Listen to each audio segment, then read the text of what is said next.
God says in this new year, everything is just going to be completely, drastically new. There have been a completely big shift in everything that's going on right now.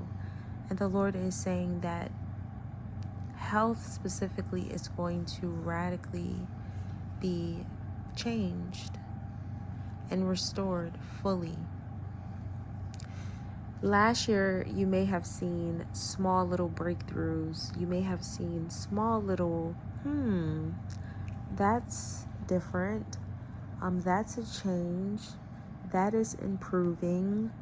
Well, this year, God is saying that with this new year, a part of that blessing that is coming in is a full restoration of the health. So you will be fully restored when it comes to your health.